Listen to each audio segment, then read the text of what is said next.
started. So good morning, everyone, and welcome to our October general meeting. I'm Diane, Preston Moore, as you may know if you are league members. I'm the president of our Collier County League. And I want to thank you for your patience as we pivoted after Hurricane Milton.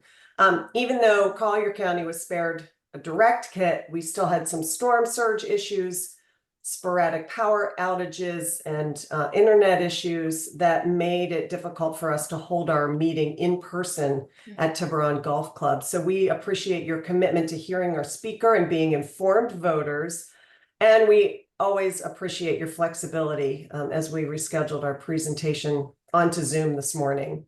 So if you haven't done so already, if you could mute your screens, mute your Zooms, to minimize interruptions to our speaker. And let me just briefly give our format for today. We'll hear a short, a 15-minute presentation from Amy Shumaker, and then that will be followed by a question and answer period. And then Amy will be free to leave if she needs to go, because we appreciate her rescheduling, fitting us into her schedule as well. And after Amy, I'll do a short 20-minute presentation on the amendments and some of the ballot measures that you'll see on your ballot this November, then follow that by a question and answer period if you have questions about the ballot measures. So to get us started, I'll go ahead and introduce our speaker today, who is Amy Shumaker. And Amy is the Associate General Manager of Content at WGCU Public Media, PBS and NPR for Southwest Florida. She oversees radio, TV, and digital content creation and programming, and is leading the WGCU content strategy to provide more local news and information on multiple platforms to help close regional news gaps. Prior to moving to Florida, Amy was the executive producer for South Carolina ETV National Television, including a variety of series, documentaries, and specials like A Chef's Life, America After Charleston with Gwen Ifill, 180 Days, Hartsville, and The Education of Harvey Gantt. She co-created and executive produced Real South, and that's REEL South, and a national PBS independent film series featuring nonfiction Southern storytelling. Amy's won multiple regional Emmys and national broadcast television awards, including a Peabody Award and a National Emmy Award. She's going to speak to us today about WGCU's voter information initiatives. So thank you, Amy, for being flexible and for spending time with us today. We didn't want to miss your very timely presentation. So take it away. Oh, well, thank you so much for having me. And I'm sorry we couldn't meet in person, but I was excited to speak to you all. You all are such champions for voting, and we love when we get to partner with you. So this is a pleasure for me to be here today. I'm gonna start my presentation. I'm gonna share my screen.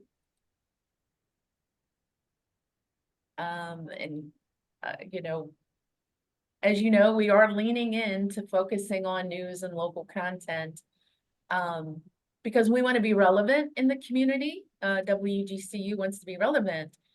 But we also felt like there were some gaps in local news, especially in-depth, independent, commercial-free news. So we have been working on an initiative that's been 5 years. And I'm going to take you a little bit through what we're doing and then get more into what we're doing to inform voters.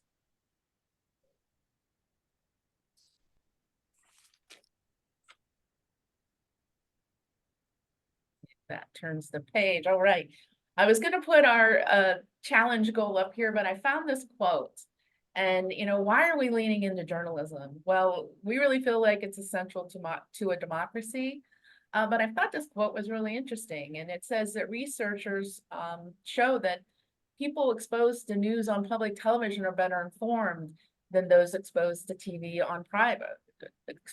on private TV, and they're likelier to vote. I just wanted to highlight that since that's the topic of the presentation. And, you know, so we are leaning into journalism, and it's been a 5-year process. We're about 3 years into the program. And I know one of the first things we had to think of is, how are we going to fund this project? So we started a WGCU news campaign through individual donors, family foundation. There's been phases of funding that have come through to first focus on our radio expansion and digital expansion, and then bring in a long form documentary team, and also then a weekly news show. And I'll get more into that plan after I mention a few other ways we're increasing our sales and goals in our underwriting department, and we're looking for grants to do special projects. And then we're increasing our goals in membership. We want people to be contributing members of WGCU. So we have a 5-year plan. The first 2 years, we really worked on radio expansion.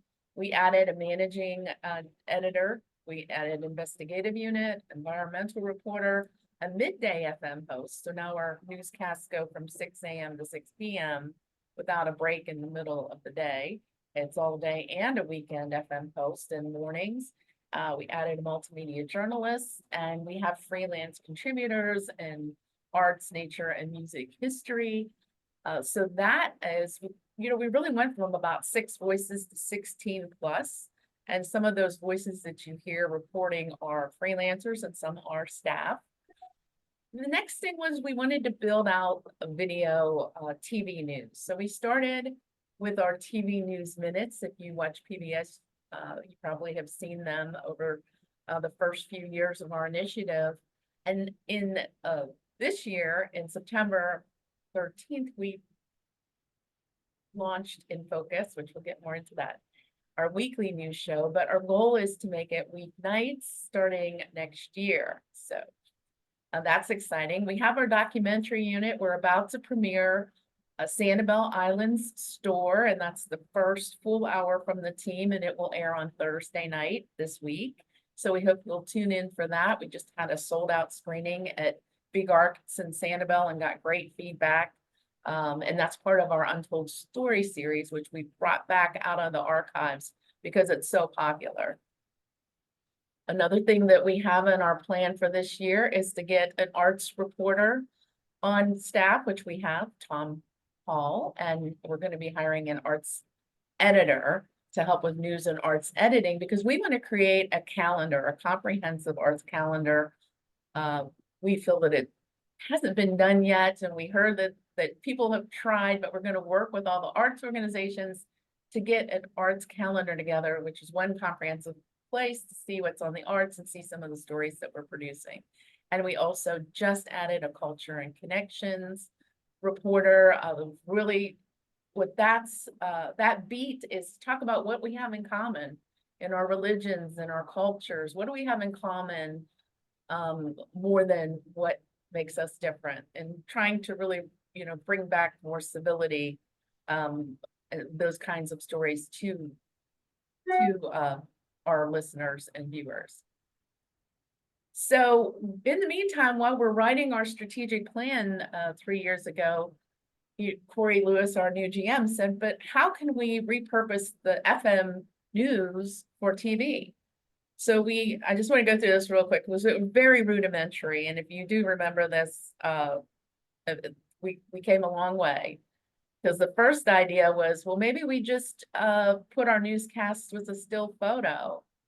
Or maybe we have our newscasts, our audio newscasts on TV with just pretty pictures of Southwest Florida.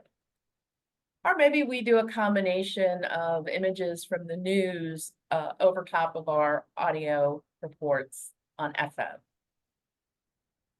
And then we decided, well, let's do an intro. So we had our FM reporters do an intro that we could reuse, and then we covered the rest of it. And we ran that for a while as our news minutes, which were sprinkled out through our programming to make sure we had a presence there on TV and really getting top headlines out daily during the week. And then we hired Sandra Viktorova. If you haven't met her yet, she is currently the host of In Focus, but she started with Bryant Monte doing news minutes, which were much more traditional with the anchor, with the monitor and pictures of what's happening in the news that day. So that was kind of the pinnacle of our TV news until recently. And this is In Focus. I'm going to show you, if you haven't seen it yet, it's on Fridays at 6:30 and 11, and then Saturdays on 6:30 on WGCU TV. But here is a promo. In that topic, independent reporting, informative interviews. Hello, I'm Sandra Viktorova. WGCU is bringing you something new on Friday, September 13th at 6:30. Join us for Southwest Florida in Focus. Our team of reporters dig deeper into the stories shaping our region. We'll sit down with local newsmakers to go beyond the headlines and explore the real issues facing our communities. Southwest Florida in Focus on WGCU. Wondering if any of you have seen In Focus yet? No? It's hard for me to see the whole gallery, but I hope you'll take a look on Friday nights. And really to get to the point of why you wanted me to speak is to talk about what we're doing to inform voters. And just a little side note, I once had a group ask us to do a documentary on democracy. And, in thinking about it, that's a really big topic. But I'd like to think that what we do at WGCU, especially around news and information, is in service of democracy. And one of those things that we do, especially this time of year, just like you do, is work to inform voters. So we do that on TV and radio and online with news stories. And we also have our talk show, which I believe you're very familiar with, Gulf Coast Life. 3 days a week, we do news and public affairs issues. And then on Thursday, we do Arts Edition. And we've done some of the amendments and some other discussions on that show. We have a voter guide this year, which I'll show you a shot of it. And we very promptly at the top plug your voter guide, because we thought we made an effort statewide to do one, and it was very challenging because we asked candidates to answer and respond to questions that we could populate our voter guide with, and that was really difficult to get the responses that I think would have made it a bigger success. We're very thrilled that we have it, but we also point to your voter guide to make sure folks are aware of that. We have our TV news show now In Focus.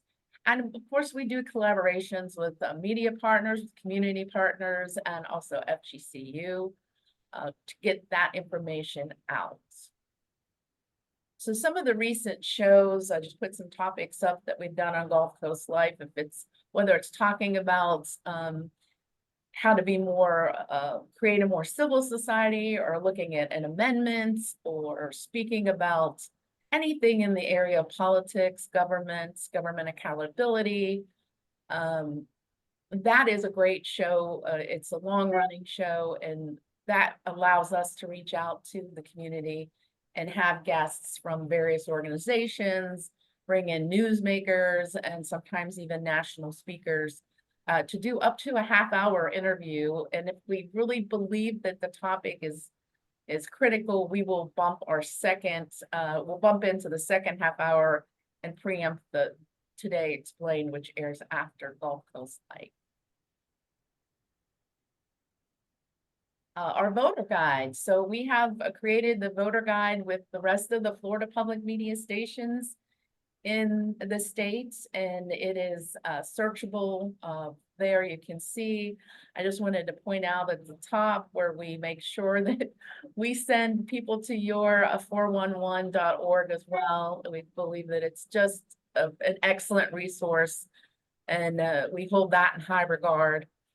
And then there's information on to learn more about the amendments. But this is something new for us in 2024, and we hope to improve it, moving forward. And In Focus, I wanted to let you I'll know those of you who don't know about the show, it's just yet another opportunity for us to explore issues that are important to the community and important to all of Southwest Florida, as well as individual stories from your counties and cities. We usually do 3 to 4 stories in a show, a couple of studio segments, couple of filled pieces. So there are interview opportunities, and I believe I saw you all on the calendar, the League of Women Voters for Collier County, coming up. On Friday, there was an interview with The Laura daily. Reynolds Yeah, okay, great. So about Vote 411. So Yes. that's airing sometime on Friday. wonderful. And I just want to keep that for you in the back of your mind that we have various platforms that you can reach out to when you have great news stories, and you all have been, over the last few years that I've been here, very great resources for us and our news team. So thank you. I have the air dates there, and then you can always watch the shows on demand on WGCU.org or on WGCU YouTube channel, which we have a special YouTube channel for our news. One of the other things we do is we collaborate. We rely heavily on Florida public media stations around the state. And if you listen to us on radio, you will often hear other reporters from other stations, whether they're voting on, or whether it's about voting, voter information, the amendments, individual candidates, issues in various parts of Florida.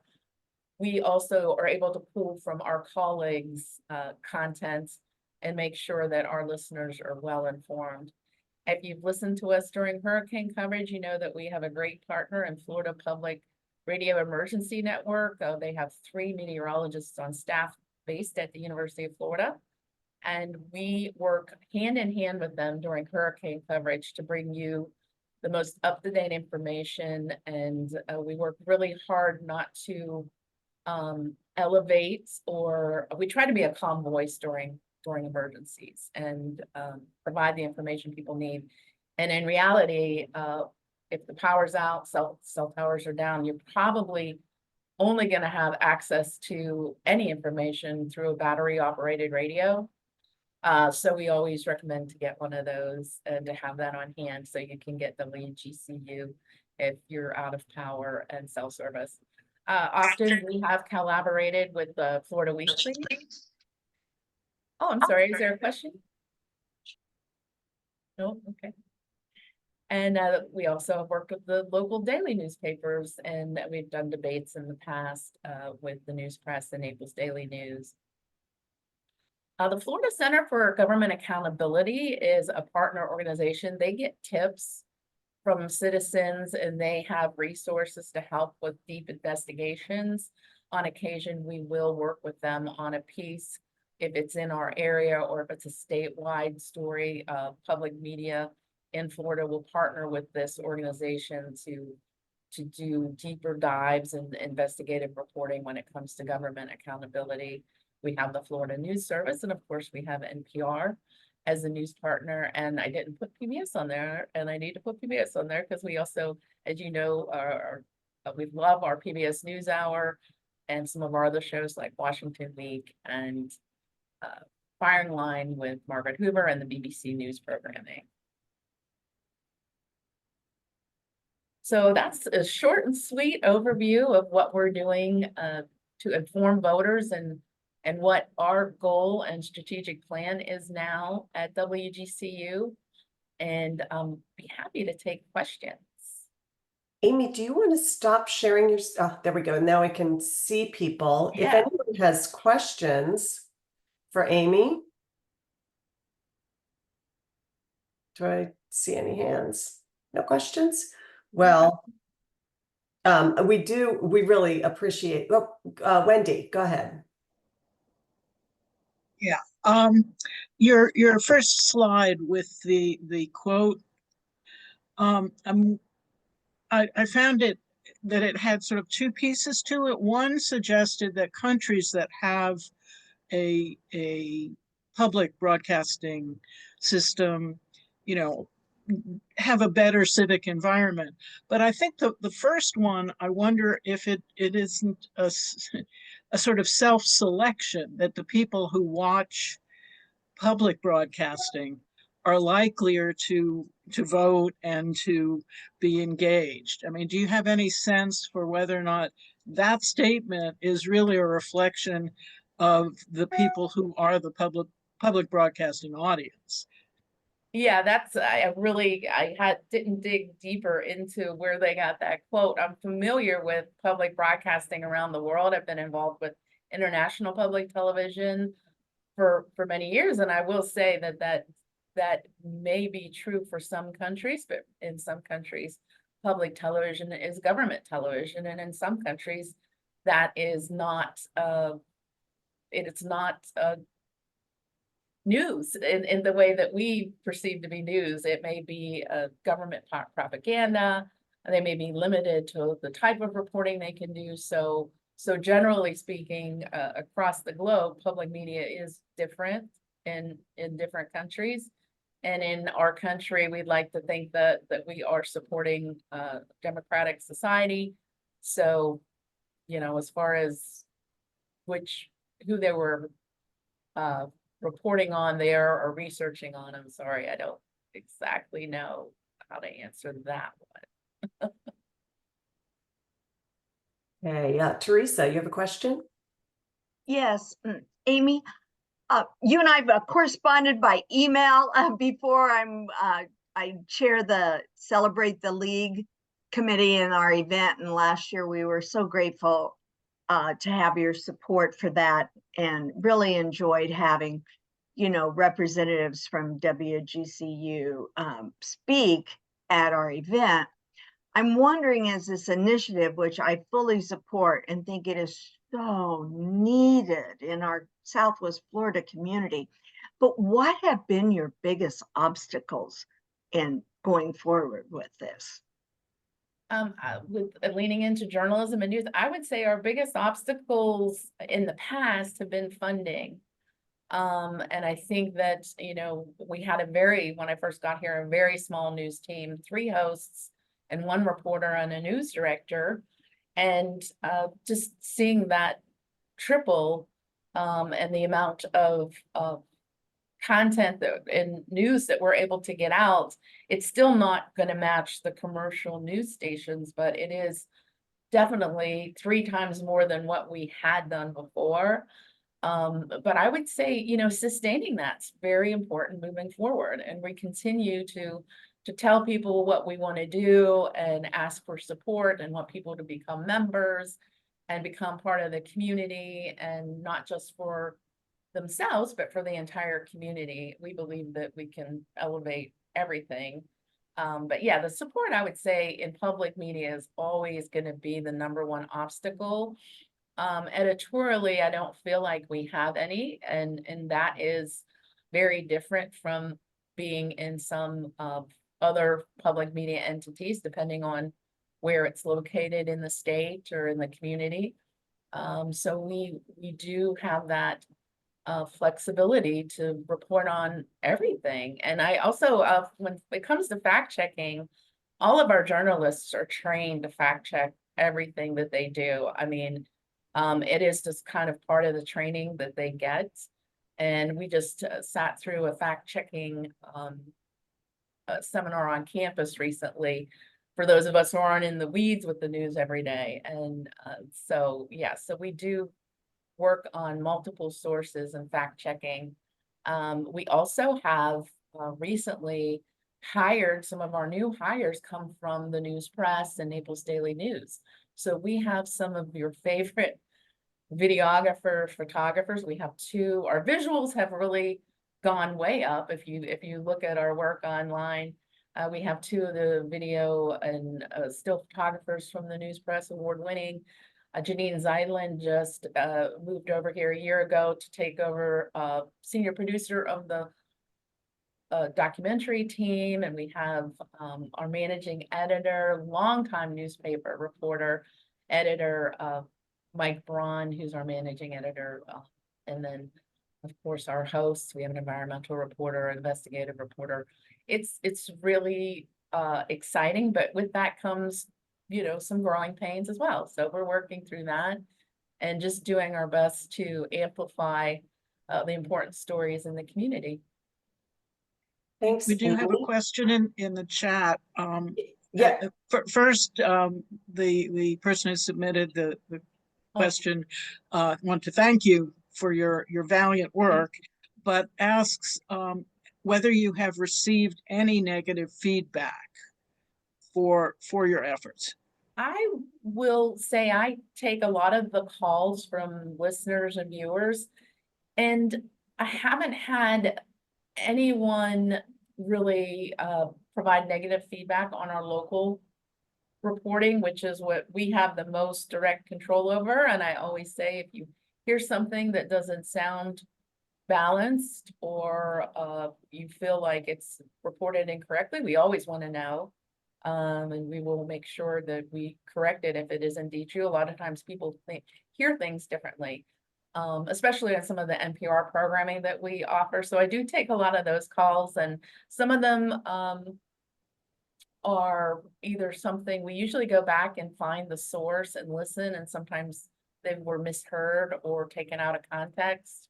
But we always listen to whether you are negative or positive. We do get some of that. I think those are probably folks who are longtime listeners, and that they hear something they don't like or they don't agree with, they will let us know sometimes.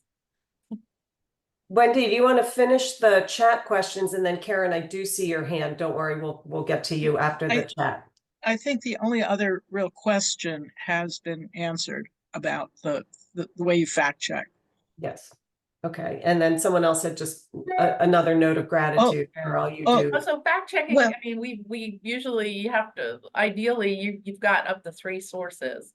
If we have a guest on, it's not truthful and it's live, that is very challenging to go back and you know, correct. But we usually, especially with our talk show, Mike Canary does his research. Boy, he is, and he's a one-man band.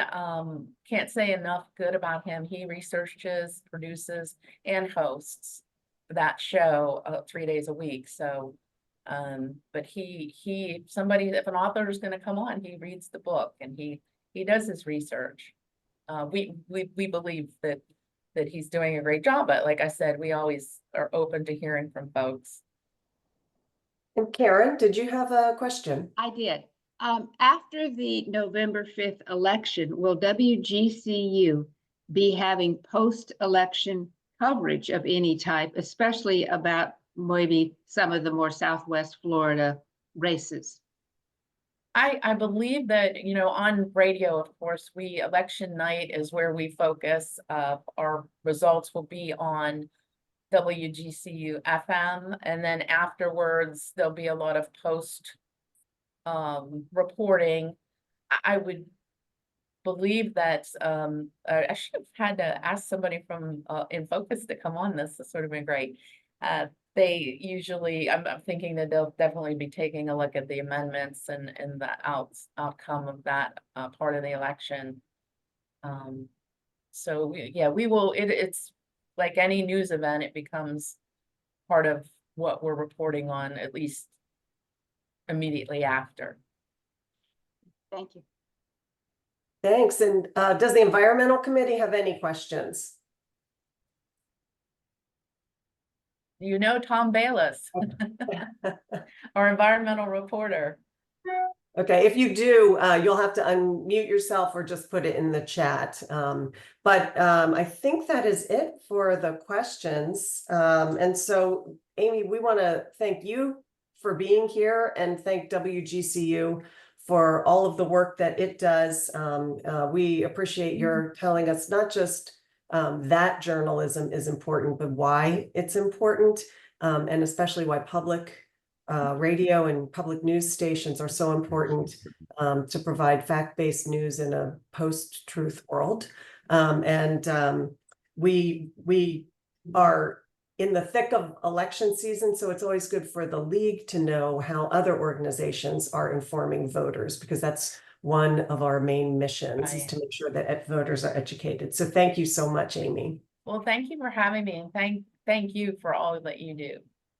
We Okay. appreciate you too. I put my email in the chat. Feel free to reach out to me, and everyone have a great rest of your day. Okay. So now we are going to turn to a presentation about the issues that are going to be on your ballot for November. I want to thank you again for all being here, for being interested in being informed voters. And I just want to forewarn you that this is a dense presentation, and I'm going to go through it somewhat quickly so that we don't keep you here until 3 o'clock this afternoon, because we well could. But I just want to, make sure that you are aware of what's on the ballot and some of the league's positions. So let me go ahead and share my presentation. Diane? Yes. The environmental committee had to cut our previous meeting short. And so we have sort of taken a vote that we're gonna go back to continuing our meeting and not stay for the discussion of the amendments, if that's okay. That is, you are free to do what you think is necessary. I will just let you know that there is a link to the Florida League's voter guide on our website, on the homepage of our website, and also a link to the amendments, the background on the amendments, what a yes vote means, what a no vote means, and whether the league is taking a position on it. So if you want more information about that, you can go to the website and get that. So thanks for being with us. Okay, fabulous. Thank you so much. All right. And now can everyone see the screen? Okay. As I mentioned, this is a presentation about the 6 amendments plus a bonus that are going to be on the ballot for the November general election. It's obviously this was curated by the League of Women Voters, and for those of you who may be new members or who are not familiar with the League, we are nonpartisan, and that means we don't support or oppose candidates or political parties. So we'll never tell you who to vote for, but we are political because at times we take positions on issues after careful study and research and coming to consensus among our members. We were established in 1920, just as women won the right to vote, and the primary purpose of establishing the League was to help women understand what was on their ballot. And over 100 years later, our mission is still the same. We believe that educating voters is still really important to a democracy. Just to note that we did welcome men in 1972, and that in Florida, 20% of our members are men. So we are very appreciative of all they offer to the League. Let's see. Okay, I'm sorry, let me just, there we go. In Florida, elections are held every 2 years, and obviously this is an election year. And on your November 5th ballot, there are a number of candidates, of seats that are up for election, as well as judges and justices and local, county, and municipal positions. But this presentation will just focus on the constitutional amendments. So Florida's Constitution establishes basic rules and our basic rights, and any amendment to the Constitution has to pass by a supermajority of 60% of those voters who vote on that particular amendment. So it's not 60% of the registered voters, it's 60% of those who are voting on that amendment in order to become a part of our Constitution.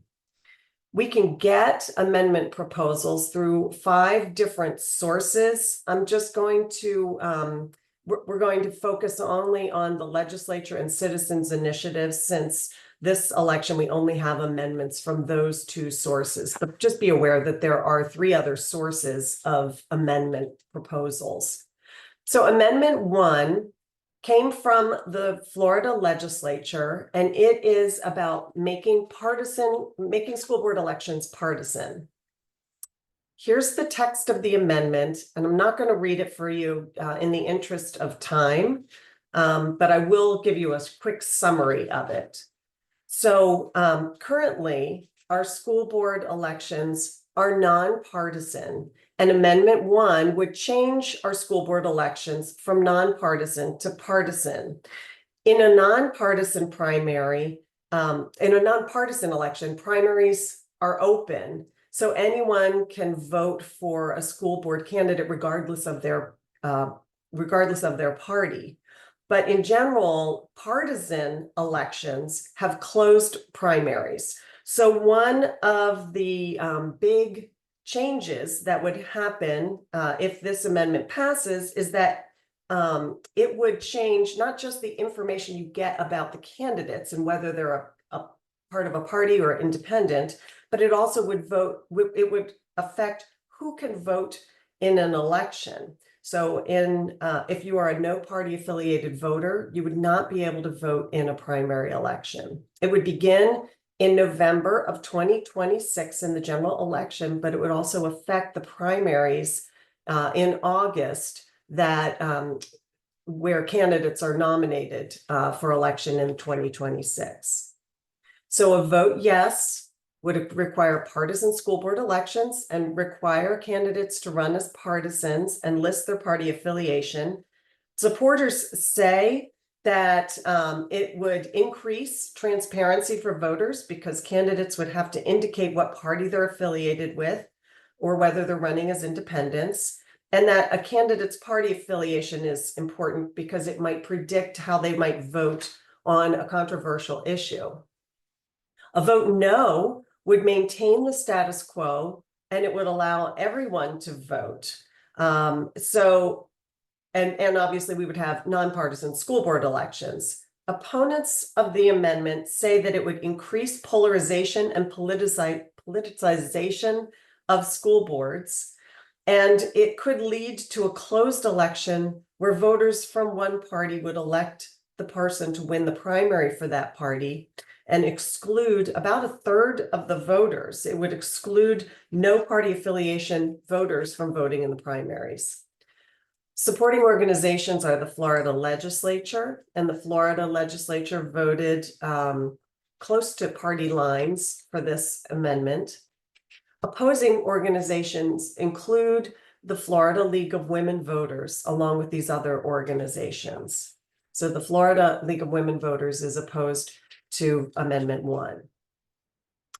Amendment 2 is again from the Florida legislature, and it has to do with the right to fish and hunt. Here's the text of the amendment. And here's a summary. It would provide a constitutional right to fish and hunt using traditional methods. It would declare hunting and fishing as the preferred means to manage fish and wildlife, and it wouldn't limit the Fish and Wildlife Conservation Commission's powers to regulate. Essentially, this amendment would place hunting and fishing ahead of other non-lethal means to manage Florida's wildlife. A vote yes would create a constitutional right to fish and hunt. So supporters say that this is necessary because the sport fishing industry is very important to Florida. It contributes nearly $14 billion in economic output and supports more than 120,000 jobs.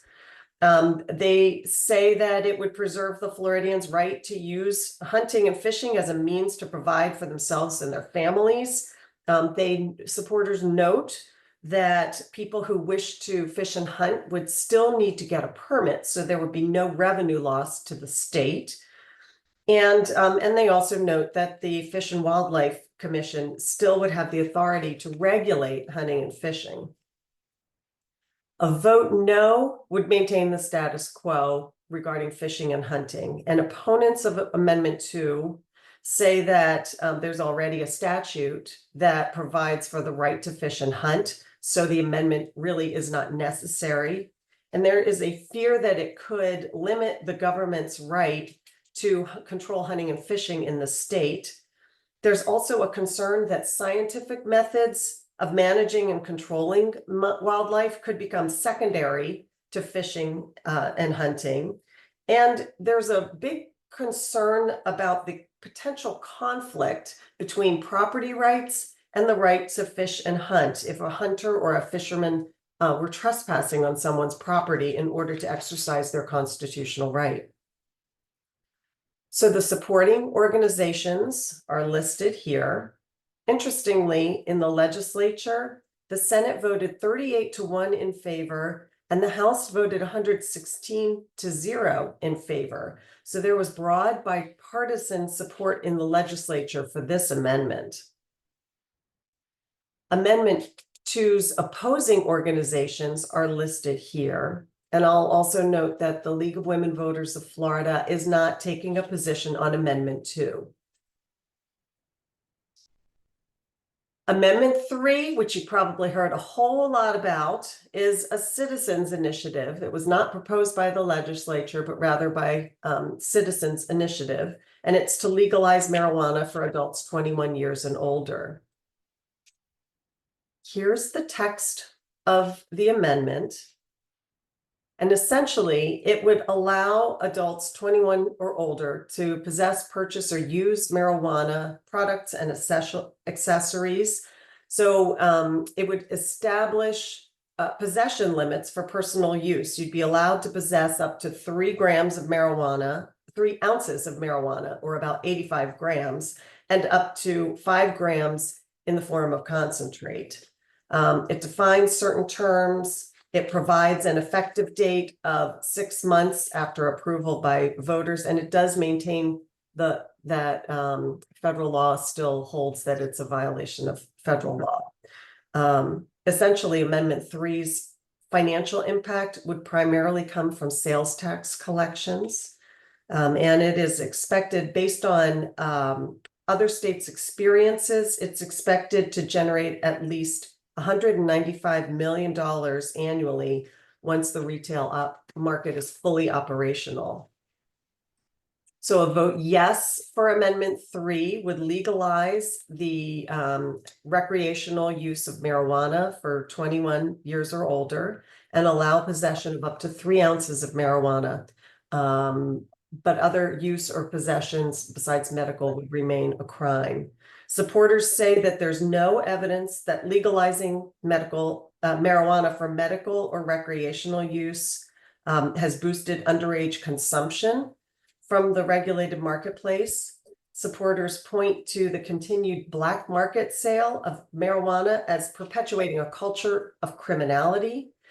They say that if it's legalized, Florida users will be accountable. They'll have accountability, transparency, and regulations in place.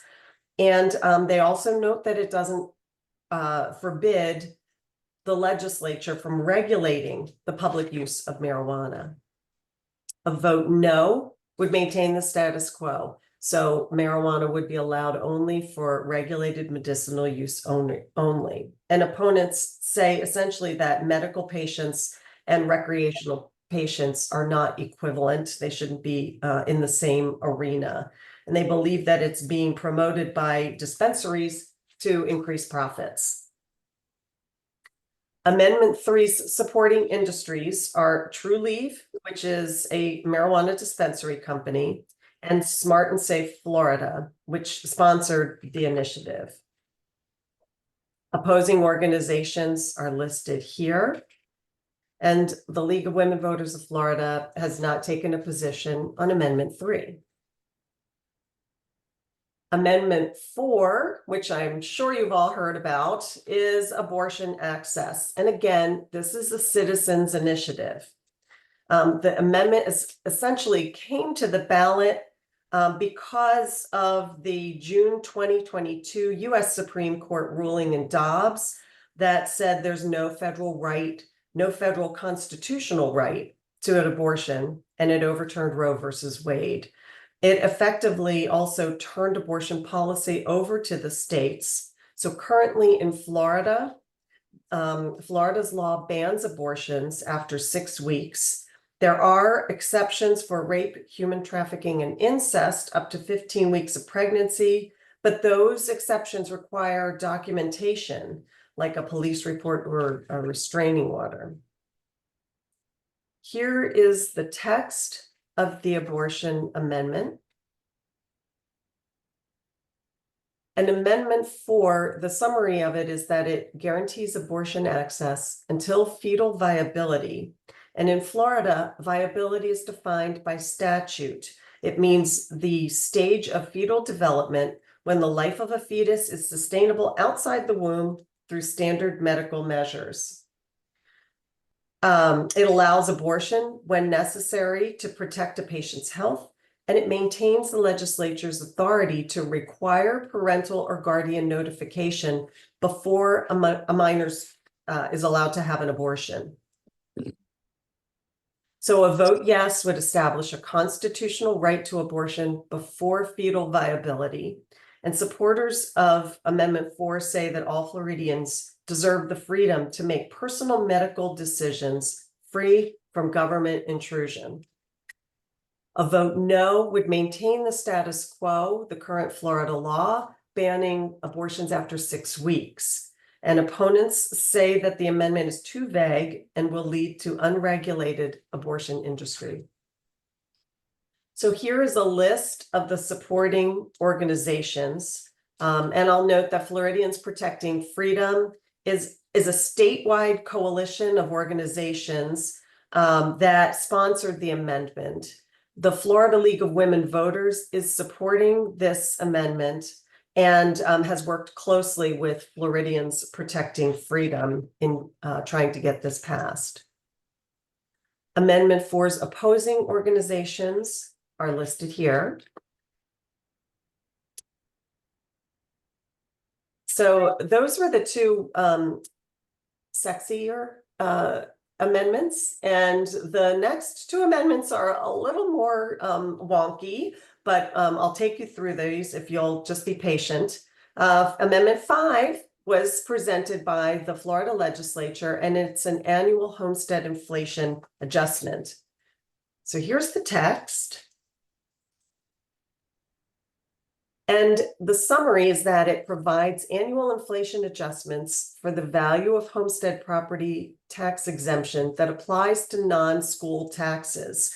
So Florida homes are currently assessed at market value minus a homestead exemption. So the homestead exemption essentially reduces the taxable value of your home, your primary residence. And every primary residence is eligible for a $25,000 homestead exemption that exempts that amount from all taxes. There's an additional $25,000 homestead exemption that's applied on homesteads values between $50,000 and $75,000. And that exemption exempts the value from all taxes except school district taxes. So this amendment would apply to that $25,000 exemption. And it would be, the exemption would be, the adjustment would be made every January 1st if the consumer price index increases. If it stays the same, or if the consumer price index is negative, there would be no adjustment. And it would also take effect in 2025-26. So a vote yes would establish an annual inflation adjustment to the amount of the assessed value that's exempt from property tax. Supporters say that property owners who apply for homestead exemptions would see tax savings when the CPI increases. A vote no means no inflation adjustment. Opponents of Amendment 5 say that this is going to impact local governments because state governments rely on sales tax to fund their operations, but local governments in Florida rely on property taxes for their revenue to pay for things like the police or parks. And if it's passed, it could cost local governments, one analysis found that it could cost more than $111 million annually by 2028 to local governments. Supporting organizations are the Florida legislature, and this was pretty much along party lines. Opposing organizations are the Florida League of Cities.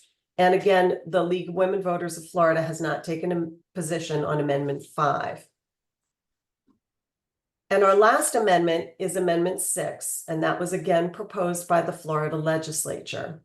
This is essentially the repeal of a public campaign financing.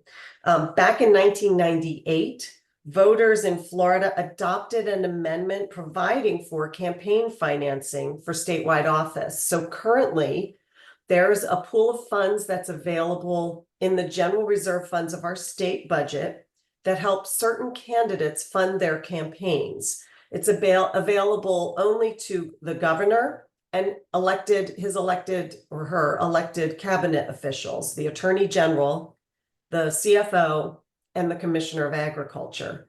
And to qualify for these funds, a candidate for those offices has to have opposition in the election, so can't be running unopposed. And they have to agree to certain expenditure limits. They have to raise certain amounts for their own campaigns, and limit contributions from their personal funds and political parties to certain prescribed amounts. So here, the text of the amendment is proposing the repeal of the provision in the state constitution, which requires public financing for campaigns of candidates for elective statewide office who agree to campaign spending limits. And the summary is essentially the same. So a vote yes for Amendment 6 would repeal the provision for public campaign financing.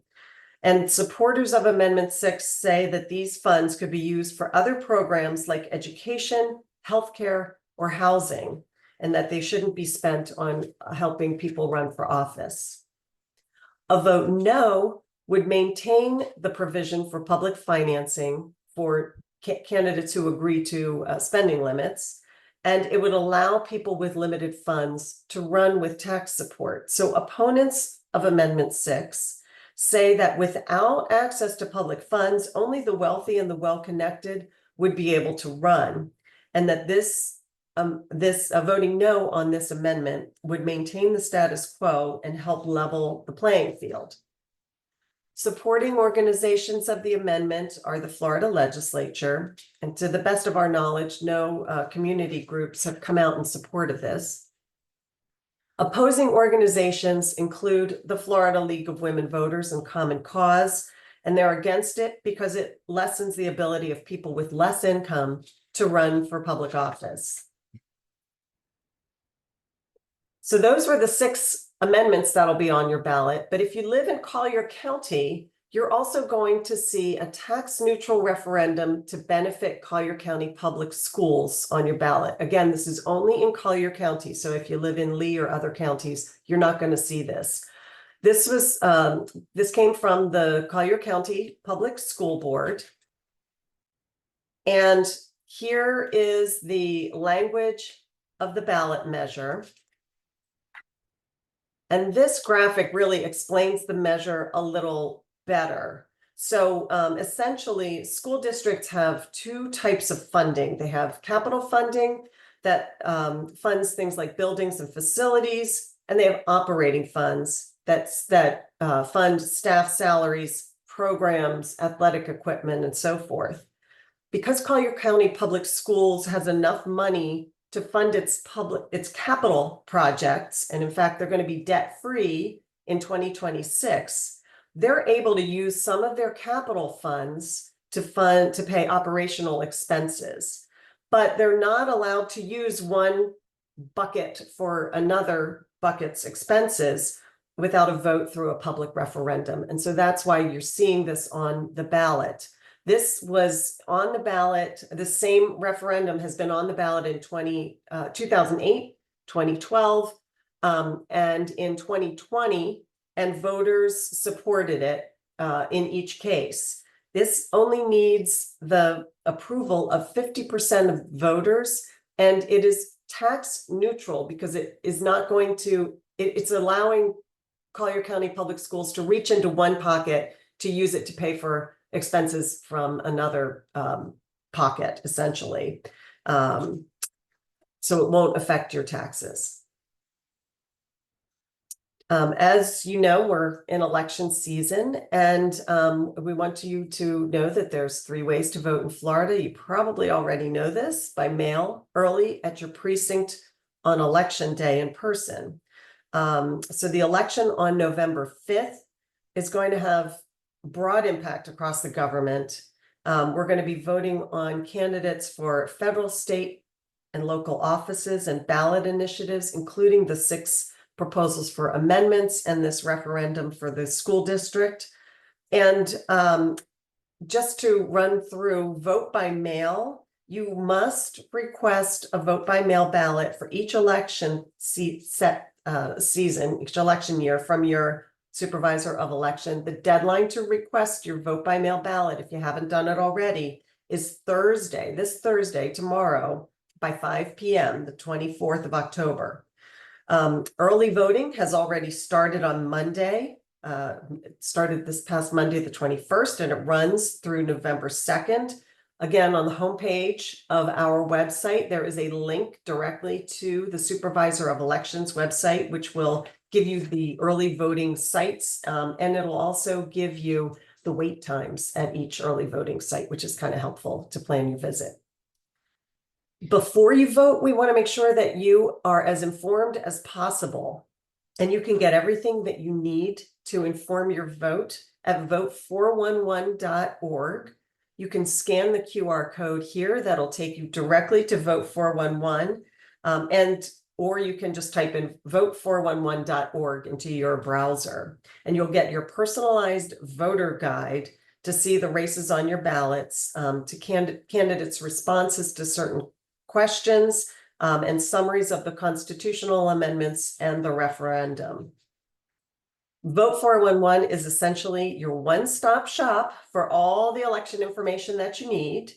And this is what Vote 411 looks like once you type in the, once you get to type it into your browser or go to that QR code. You're going to just enter your home address to get started, and click submit in the bottom right-hand corner.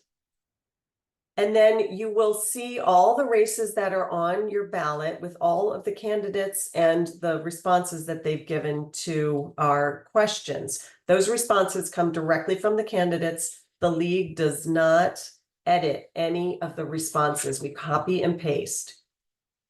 And so I know that was kind of a long and dense presentation, but I'm leaving you with a 3-part mission. Number 1 is to think about what you've learned today and share it with your friends and your neighbors.